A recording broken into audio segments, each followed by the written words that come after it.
Juga Narkoba Streaming Radio Sobat Jaga. Sekarang Ayah dan juga Ilham kedatangan tamu spesial banget di Senet Podcast kali ini Sobat Jaga, di mana ada Menko Polhukam Bapak Mahfud MD kali ini. Halo Bapak, gimana kabarnya Bapak? Halo, siapa kamu belum memperkenalkan diri? Iya, saya Ilham. Ayah dan Ilham. Halo Bapak, gimana kabarnya? Baik, alhamdulillah. Alhamdulillah baik. Sehat ya. Sehat harus. Senang bisa datang ke sini. Iya, baik Bapak. Ya. Dengan kunjungan Bapak ke Badan Narkotika Nasional ini Pak, dan melihat secara langsung adanya Social Media Center, terus juga adanya radio streaming dan platform digital Rayan, bagaimana tanggapan Bapak? Begini ya, sebelum ke situ, narkoba ini adalah salah satu ancaman terbesar dari 3 kejahatan yang mengancam kelangsungan bangsa dan negara ya. 1, terorisme, 2, korupsi, lalu yang ketiga narkoba.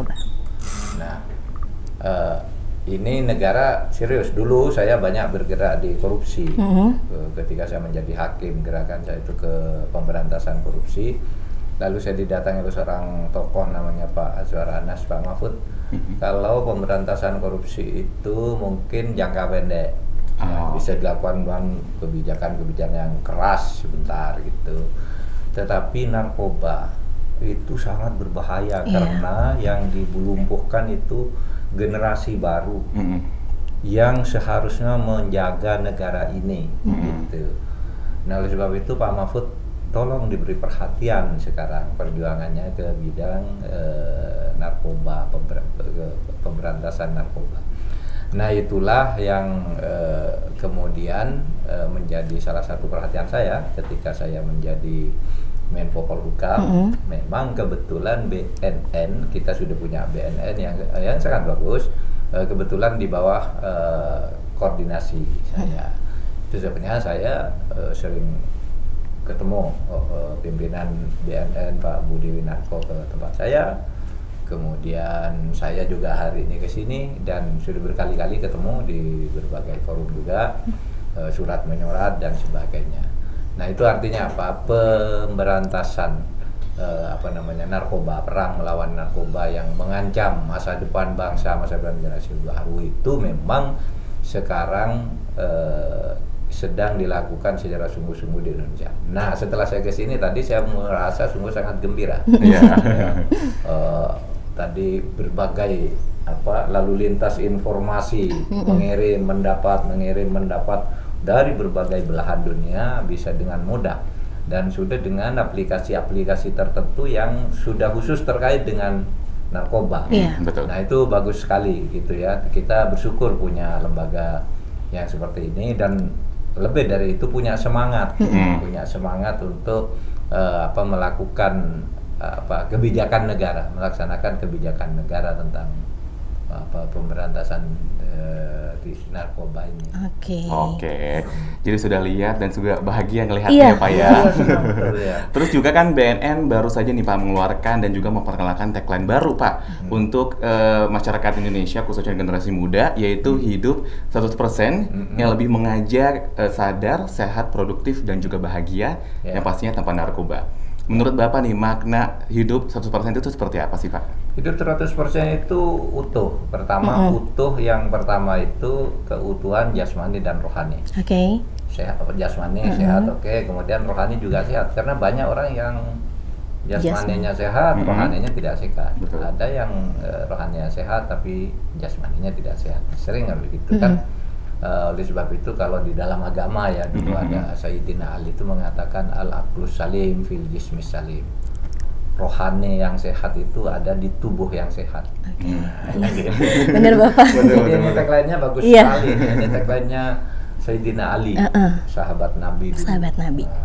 Nah, oleh sebab itu menurut saya mari kita, kalau dalam konteks narkoba, jauhi narkoba, karena narkoba itu membunuh masa depan siapapun. Orang kalau sudah kena narkoba itu pada umumnya, sejauh yang kita tahu, karena saya tidak pernah kena, jadi Alhamdulillah Bapak. Tapi yang kita tahu dari informasi itu sangat berbahaya sekali. Orang tidak peduli dengan masa depannya sendiri, tidak peduli dengan keluarganya, Bahkan saya pernah melihat tayangan kesaksian di televisi seorang pemain sepak bola yang sangat terkenal dari Indonesia, yang anaknya kena narkoba itu. Bagaimana tersiksanya orang punya anak narkoba. Satu, anak itu tidak memberi harapan masa depannya mau jadi apa, gitu ya. Betul. Yang kedua, selalu berbohong, mengaku sembuh gitu, tetapi tidak sembuh-sembuh. Sehingga suatu saat katanya dia ngaku sembuh di rumah, lalu ketika orang tua tidak ada, radio dijual, televisi dijual, kursi dijual, lemari ibunya dibongkar, emasnya dijual gitu. Sesudah ditanya tidak ngaku, mau lapor polisi malu, ya kan? Kan tersiksa itu, hidup kayak gitu, menyiksa hidupnya orang tua dan menyiksa hidupnya sendiri. Mau bilang ke tetangga malu, mau lapor polisi malu, tapi kalau tidak itu merongrong kehidupan di rumah. Oleh sebab itu saya berharap kepada generasi muda terutama ya, saya hati-hati jangan terjebak kegiatan narkoba. Sedang frustasi seperti apapun Anda jangan lari ke sana, sedang gembira seperti apapun jangan coba-coba gagah-gagahan ke sana. Gitu. Karena begitu Anda terkena nanti itu amat sangat berbahaya, membahayakan diri sendiri dan orang lain juga pada tataran yang lebih besar, bangsa dan negara. Oke. Lengkap sekali ya Om. Oke Bapak, hari ini Bapak berkesempatan untuk berbicara di hadapan jajaran BNN di seluruh Indonesia Pak, bersama dengan Forkopimda. Apa pesan penting yang ingin Bapak sampaikan? Ya, saya harapkan agar kita semua bersinergi lagi, bersinergi secara sungguh-sungguh pada posisi kita, karena bangsa ini kan bagi-bagi posisi ya. Ada yang posisinya itu bertugas untuk pemberantasan atau narkoba, ada korupsi, ada kriminal biasa macam-macam. Pada posisi kita masing-masing ini kita harus dipilih dalam penegakan hukum. Tapi juga penegakan hukum tuh harus didukung oleh lingkungan sosial juga. Lingkungan sosial kan tidak cukup. Lingkungan sosial yang baik juga perlu kebijakan politik. Nah, kalau kita ingin agar negara ini bagus gitu, mari kita bersinergi pada posisi kita. Pemerintah kan sudah membuat itu ya, impres tentang RAN P4GN ya. P4GN ya. Nah, seperti itu bisa jadi pedoman dalam rangka pemberantasan narkoba. Betul. Nah, nah untuk upaya sendiri nih Pak ya, P4GN di Menko Polhukam, upayanya seperti apa nih Pak? Sinergitas untuk P4GN-nya sendiri? Ya, kita lakukan koordinasi tentang bagaimana mencegah, bagaimana menindak dan sebagainya. Saya kira hal-hal yang sifatnya lebih teknis itu kan sudah jelas, itu lebih gampang kalau yang begitu.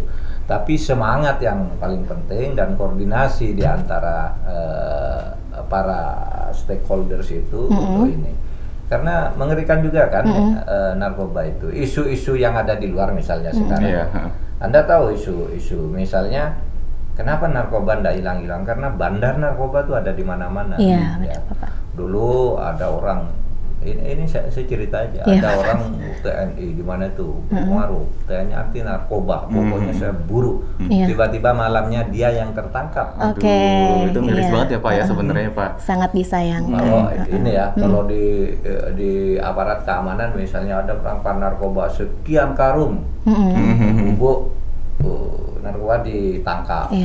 Sesudah perkara masuk, barangnya hilang, barang buktinya hilang. Isu di tengah masyarakat, wah itu dijual, itu apa dan sebagainya. Karena ini berbahaya, jadi orang timbul macam-macam persangkaan.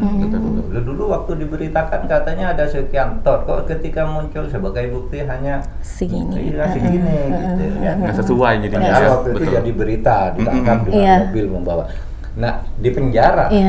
Di penjara itu yang ini orang yang buru lari lewat gorong-gorong sendiri itu kan narkoba, penjahat narkoba. Sedekat itu ya. Narkoba ini jahat sekali, jahat berbahaya sekali. Itu menghancurkan masa depan bangsa dan perekonomian nasional juga. Ya. Dan Pak, apakah Pak ada perkembangan terbaru terkait revisi Undang-Undang Nomor 35 Tahun 2009 tentang narkotika? Oh iya, itu kita begini, kalau kita ingin perbaiki undang-undang itu, kita harus membuat dulu rencana itu dimasukkan di dalam prolegnas. Prolegnas itu program legislasi nasional, itu satu program penyusunan hukum yang dibuat setiap 5 tahun sekali, kemudian diperpanjang setahun sekali. Dari yang 5 ini dipotong-potong. Nah ini revisi rencana undang-undang ini udah masuk di dalam prolegnas tahun ini. Diharapkan itu bisa cepat dibahas, tapi ini kan karena pandemi pandemi ini serba salah. Kalau kita bahas katanya tidak memperhatikan pandemi, kalau kita tidak bahas dibilang main-main dan seterusnya. Tapi oke lah, hidup bernegara itu memang harus sabar.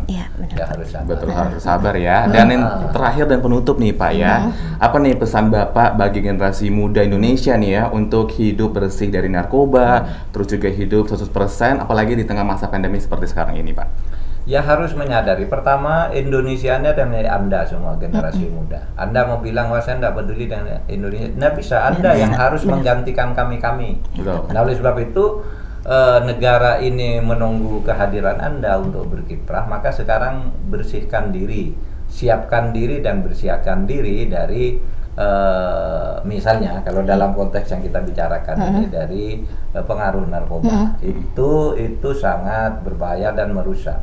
Padahal kalau Anda mau hidup enak gitu di Indonesia, hiduplah baik-baik. Indonesia ini kaya raya, punya 17.500 pulau, punya kekayaan alam berupa hutan, emas, ikan, tambang-tambang dan macam-macam. Itu kalau hidup baik-baik aja dan kemudian sama-sama berlaku dengan proporsional, jujur, adil, penegakan hukum, insya Allah semuanya itu hidup enak. Hidup enak ya. Katanya Indonesia ini kepingan dari surga. Wah, kepingan dari surga. Iya benar. Oke Bapak, terima kasih Bapak. Sehat selalu ya. Dan Sobat Cegah juga patuh streaming terus ya di cegahnarkoba.bnn.go.id.